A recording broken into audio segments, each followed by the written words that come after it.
Thank you for joining me on this webinar on impacts of drainage on crop production. I am Keegan Colt, the Executive Director with the Agricultural Drainage Management Coalition. This webinar is part of a 6-webinar series brought to you through a grant with the EPA for ag consultant trainings with the Conservation Technology Information Center. ADMC is working with CTIC to put out this series of webinars to provide resources for crop consultants to hopefully spread the implementation of conservation drainage practices. This first one today, like the title says, is really the basics of drainage and how drainage benefits our production systems. A little bit of background on ADMC. We are an industry-led coalition, educational nonprofit. So a lot of our members are the tile manufacturers and distributors, along with the engineering groups that help design some of these practices, and then the contracting associations that are out there, like the land improvement contractors and their respective state chapters, as well as commodity organizations and the contractors themselves. Our mission, ADMC's mission, is pretty straightforward and simple. We're really aimed at looking at developing practical solutions to manage our drainage systems to improve and maintain our production systems while providing those environmental benefits downstream. We all know about the benefits of drainage, but we do know there are some unintentional consequences associated with drainage. So we really look to find those practices that can work with those production systems and then also improve those outcomes. And not only do we look to find those practices, we look to actually develop ways to speed the implementation of getting those out there in the landscape. Over the next 30 minutes in this module, you're going to learn about why drainage is necessary, the types of drainage that are available, a little bit on the history and extent of drainage in the United States, how drainage really interacts with the soil water, how those soil characteristics impact the drainage, the ability to drain that soil. Then we look at the benefits of drainage to our crop production systems, and then some of those unintentional consequences and the concerns that there are with drainage. So jumping into why drainage is necessary, it really comes down to that many soil types and landscape positions remain just too wet. They're waterlogged long enough that it impacts our ability to produce a crop in those areas on those systems. That happens because of limited soil permeability, so water can't move down through the soil profile fast enough, or if the soil is permeable, there's a restrictive layer too shallow to provide adequate rooting depth, and that impacts how we can grow our crops. Oftentimes we get too much rain at the wrong time of year. It's not well distributed over the course of the year, so that impacts how we grow the crops. The drainage systems that get put in place out there are really done so to create that uniform field condition, especially as our fields are getting larger and larger. That's very important to be able to go out there and manage that field in one go, instead of having to come back to the field to hit different areas at different times, but being able to manage the field the entire day at a time is very important. All this reduces risk and makes yields more predictable, which farmers really like. Then also there's an aspect of salinity management with drainage to make sure that water is not sitting on the surface and evaporating, leading to a buildup of salts that prevent us from being able to produce a crop in some arid and drier regions.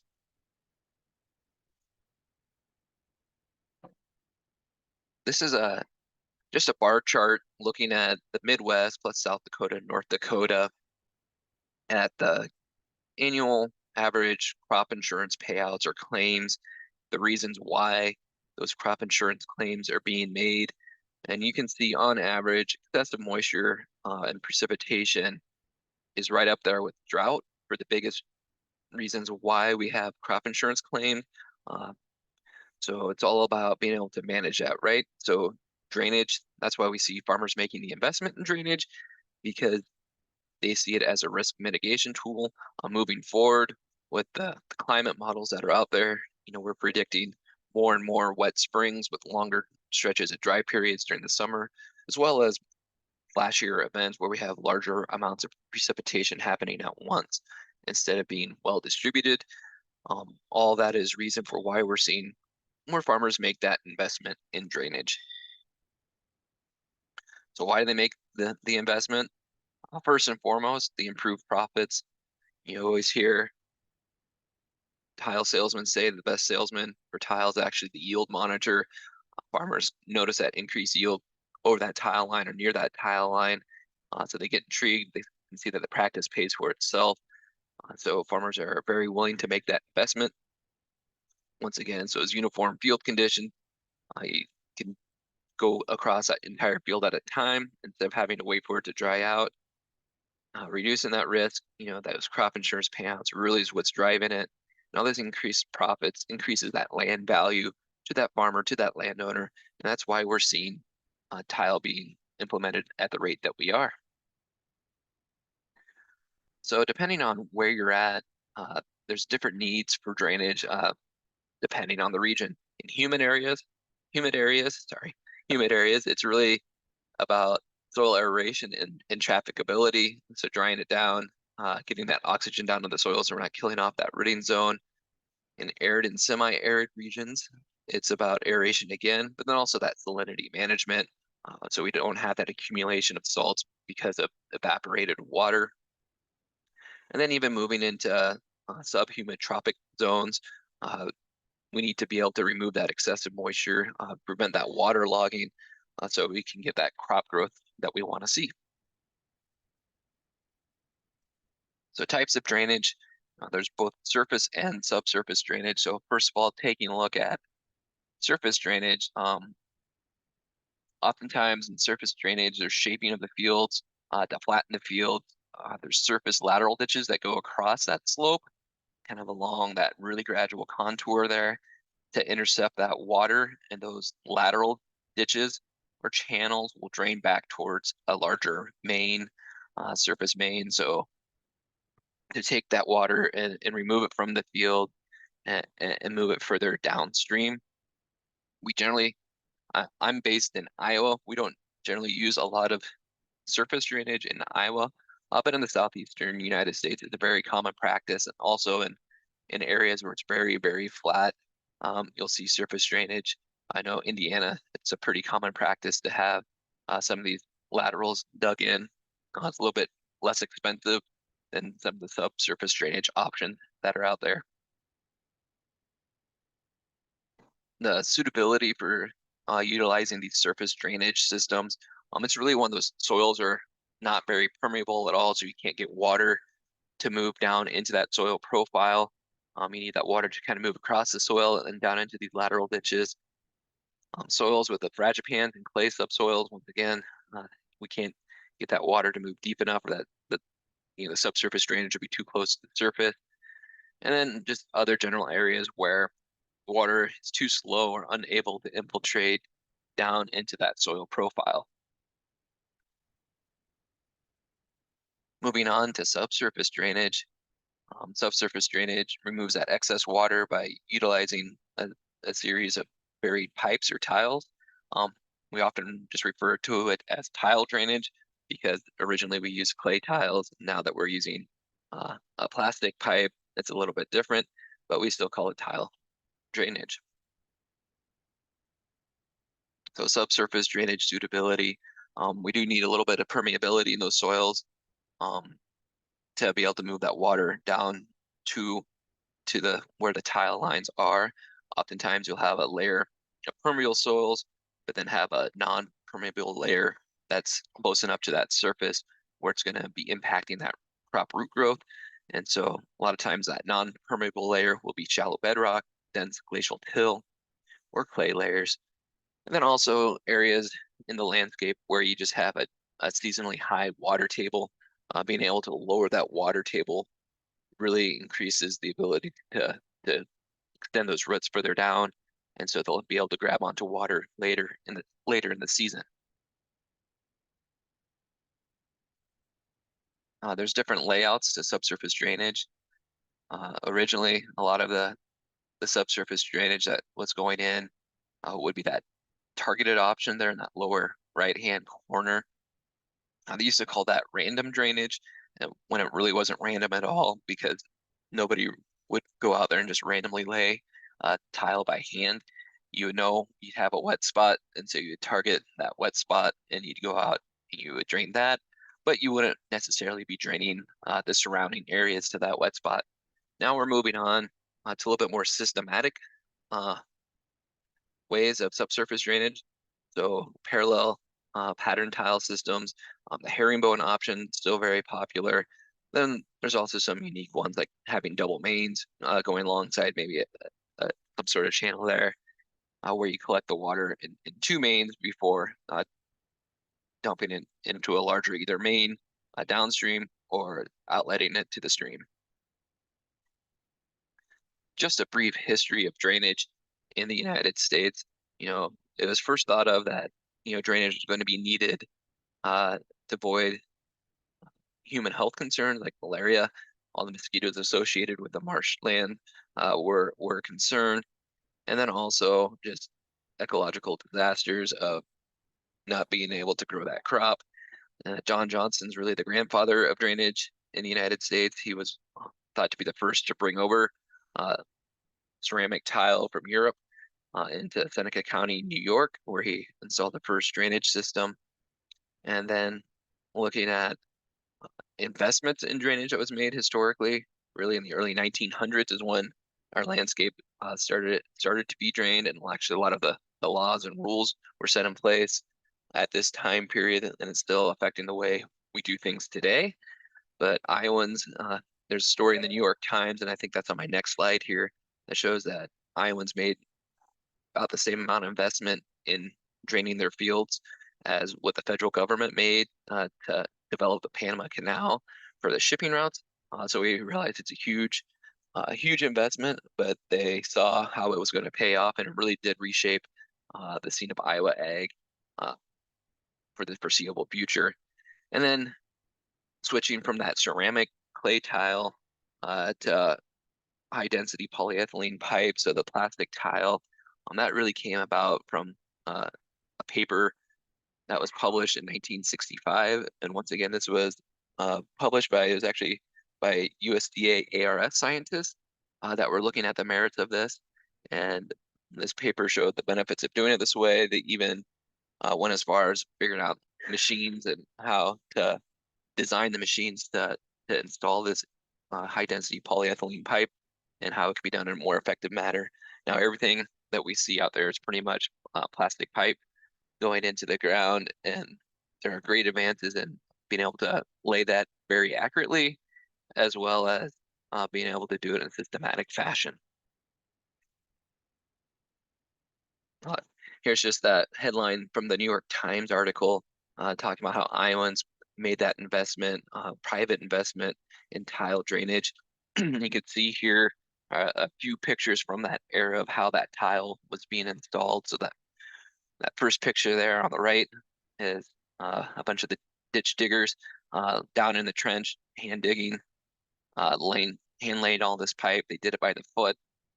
That picture, the lower left, there was one of the first trenchers, wheel trenchers that were available. So it's a Buckeye steam trencher. This was created in Ohio. You can see we've come a long ways since we were installing tile by hand, either digging it by hand or having these small steam trenchers and then actually getting down in the trench and physically laying it down. Today, it's pretty common to see these types of machines out there doing the work. So that first picture is just the Hydromax wheel trencher, where you actually excavate the trench there with the wheel trencher. The second picture there is a tile plow, where you just pull it behind. And then now we're seeing a lot of these hitch-mounted tile plows that can be pulled behind a four-wheel drive tractor, maybe a series of tractors if it's a really tight soil. But with these hitch-mounted tile plows, we're actually seeing a lot of farmers making the investment on their own on that and putting the tile out there on their own instead of utilizing a contractor. So this is really spurring more tile to go in. Just looking at the extent of drainage and where it's happening in the United States, the darker blues, that's where there's a higher extent of tile drainage.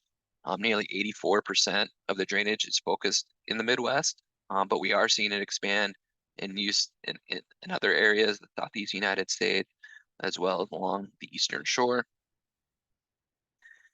Extent of drainage, the 2017 Ag Census showed that there was 56 million acres in the U.S. that are drained. So that's an estimate of 56 million acres. That's 14% of the total cropland is drained in some form or fashion. That 56 million acres is a increase of actually 14% from the 49 million acres that were reported in the 2012 census. So we are seeing an uptick in the use of drainage. And then that 14% of the total cropland is up 3% from the 11% that were estimated in 2012. So once again, we're seeing more and more drainage going out there. And once again, that's because farmers really see it as this risk mitigation tool in a way to improve their profitability, a way to invest back into their farm. So just looking at these soil characteristics and their impact on drainage, kind of move from unsaturated to saturated and flooded soil conditions. This is something that we always are thinking about, and what creates these saturated conditions based on the soil types. So looking at just a generic soil right now, soil is a mixture. We all know that. The mineral content is where we get the different sand, silt, clay, gravel particles. That organic material is really the life of the soil, drives that biological activity. Right now with regenerative ag and soil health initiatives, those are really aimed at increasing that organic material level, bringing that back up. We have lost a portion of that organic material over time, so we're looking to recreate that. But then that final 50% or so, once again, this generic soil, that's divided up between air and water. It's not a 25 to 25 mix, but that's really what determines that moisture content of the soil. So sometimes there's going to be more air in there and less water. Other times there's going to be more water and less air. And that's really where we start thinking about drainage and what that right ratio is, or what's the best condition of air to water to get that crop produced. So what impacts that ratio a lot? Well, it's particle size distribution. So these are just relative sizes of the particles in the mineral soils, going from coarse sand all the way down to that tiny dot of clay. These are, once again, just relative to each other of how big those particle sizes would be. Clays are really fascinating. They are very reactive compared to the other particles, and so they really drive that soil properties. Dr. Gary Sands, if you ever get the opportunity to hear him present, and I actually have a QR code so you can take a look at one of his lectures on soil water interactions. But he says, if you have a bucket of sand that you mix in just 1 teaspoon of clay, you would totally change the properties of that soil just by 1 teaspoon in an entire bucket. So that's really fascinating. So the porosity of a soil is the void space, and that changes really on the mix of soil particles that are in that soil type. Soil is generally not this uniform, but if you can imagine, kind of moving from this medium sand to fine sand with maybe some silt particles in there, you could see how that changes that total volume or pore space. And if we think about, how water holds on to soil particles, versus gravitational water, you can see how there would be a lot more gravitational water when you have soils that are dominated by these large pore spaces of that medium or coarse sand, versus when we start getting into that soil type that has a mixture of, sand, silt, and then that clay portion. So this is just soils in various stages of wetness. So that void space is changing. When we change that void space for different wetness, we get the different water to air ratios. So moving from the left to right, that left is that saturated condition where we have too much water, all the way to the right with that permanent wilting point. That's when we're too dry. Field capacity there right in the middle is when natural or artificial drainage stops. That means that all the gravitational water that's associated with saturated soils has left, and stronger forces from the soil particles are actually holding on to that water. Plant available water is between that field capacity and wilting point. So drainable water is between uh, that saturated conditions and that field capacity. And if we think about the plant, that plant is generally the happiest at the field capacity. It gets less happy as you move to the left or to the right of field capacity at wilting point. That water, there's just not that much water left, and it's too strongly held on to by that soil uh, pores there, and so the plant can't utilize that. Same way with saturation. When there's that much water, there's just not enough oxygen in the soil profile for the plants to be able to actively grow. So just looking at the chart, and what does that mean? So drainable porosity is very low for clays and high in sandy soils. So once again, that's that gravitational water that's available to leave the system just through gravitational forces. So obviously that sand doesn't hold on very tightly to water compared to the clays. And so if you think about plant available water, then that's just the opposite. So clays have a high amount of plant available water versus that sandy soil has a much lower amount of plant available water. In available water capacity, once again, that's just a way to think about it. Amount of that available water capacity is the amount of water in soils that's available to the plant. So that's between that wilting point field capacity. So oftentimes just expressed as a volume fraction or a percentage. So as we move through and look at this again, that sandy soil, very low in plant available water. Whereas once you get to that silty clay, and the silty clay loam has a much higher available water capacity to that. And then once again, if you really want to go on a deep dive into soil water interactions and how drainage impacts that, I would recommend watching this YouTube video lecture by Dr. Gary Sands. This was actually put together for another part of the CTIC grant agreement with ADMC, where we were doing some training for technical service providers on drainage water management. But the first hour was really spent on looking at how these soil types are impacted by the different particle sizes, and what does that mean for the water movement. So go ahead and feel free to scan that QR code if you're interested. Those drainage benefits to crop production. So, why do farmers utilize it? Why does it mitigate that risk? Well, it really starts with improving that root growth, increasing that leaf nitrogen, net photosynthesis, and then ultimately yield. Drainage, promotes that biological activity that also promotes growth of our crop.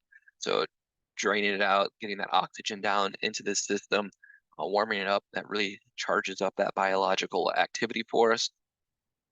And then finally, it increases that trafficability, extends that growing season for the year, so we can get out there earlier in the spring, make sure we get out there and have a timely harvest. I always think trafficability is a really interesting term. We use it a lot without really thinking about it. The term trafficability and kind of measuring trafficability originated with the advent of tanks and heavy equipment on battlefields during kind of late World War I, early World War II eras. And so basically, our Army needed to know how the moisture content and different soil characteristics would affect their ability to move equipment on the battlefield and move supplies up to the battle lines. And so that's where the studies of trafficability really started taking place. And then that started crossing over into ag as well. I think we actually need to go back and take a look at trafficability again, especially with trying to reduce our carbon footprint with production systems. Take a look at how drainage impacts, that fuel efficiency of our tractors and equipment moving across the field, but we're not, slipping in that wetter soils.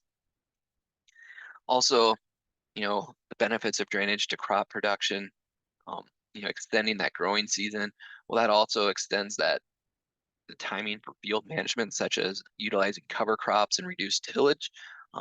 Farmers want to be confident that, if they're growing a cover crop, that they can get out there and terminate the cover crop in a timely fashion to plant their primary crop. Taking a look at, drainage not only benefits that primary crop, but it actually benefits the growth of cover crops as well.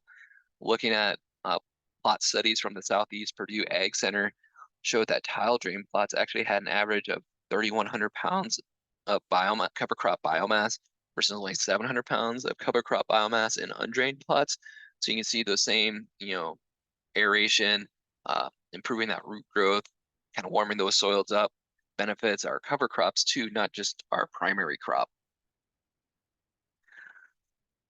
Other benefits of drainage to crop production. This is one that's really going to get a lot more focus, I think, moving forward. Dr. Mike Castellano has really looked into this at Iowa State University, but I think it would have, and this was in a corn soybean system, but looking at corn specifically, he's found that drainage improves corn's ability to use nitrogen more effectively. And so basically you could reduce the amount of nitrogen needed to produce your same yield crops. And the production of artificial nitrogen fertilizer is one of the most energy intensive part of agriculture right now. So when we're thinking about greenhouse gas mitigation efforts and we're looking at the ag sector to do this in a lot of situations, drainage is one of the most important tools in doing so.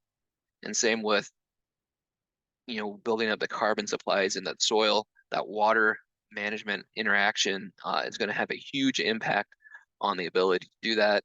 Eventually the system's going to stabilize itself with cover crops. And so how we're managing that crop, the crop water is going to be very important. Does recognize that, drainage is not incompatible with water quality in his presentations. So, although drainage greatly reduces the amount of N2O being produced from wet soils, that's a trade-off of kind of that N2O being produced and losing that nitrogen from the system in the forms of nitrate. So we do need to take a look at some best management practices associated with drainage, and we're actually going to get into those in the later part of these webinar series. If you want to see Dr. Castellano's presentation, there's another QR code for you to scan, or you can enter that YouTube address into your web browser and take a look at what he has to say. I'm diving into his numbers a little bit closer. That agronomic efficiency improves by 14% in drained versus undrained land. So that's, how many kilograms of grain are you getting out of each kilogram of fertilizer that you put into it. And then, those improved drainage systems can reduce N2O emissions from that landscape by a factor of 1.7. And we all know that N2O is much more potent greenhouse gas. So it's very important to try to control that. And then also looking at drainage and the agronomic optimum nitrogen rates. So, year to year, based on the weather patterns and a whole bunch of other factors, there's going to be different rates of nitrogen that would have been best for that particular crop. So, when we recommend 150 pounds of nitrogen or 225 pounds per, corn on corn sites, that's really factoring in all the different variability and kind of taking the best guess at it. But by utilizing drainage and specifically controlled drainage or drainage water management, you can really narrow that window of what would have been the best recommended rate.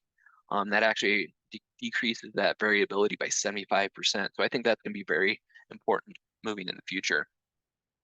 And then just a few more benefits of drainage.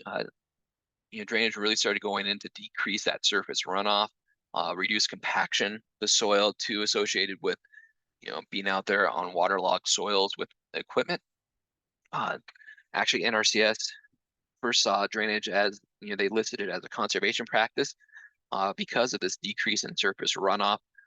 Instead of having that water move over the surface and taking that soil with it, you can get it to move down into the soil profile and deliver it through an underground network of pipes.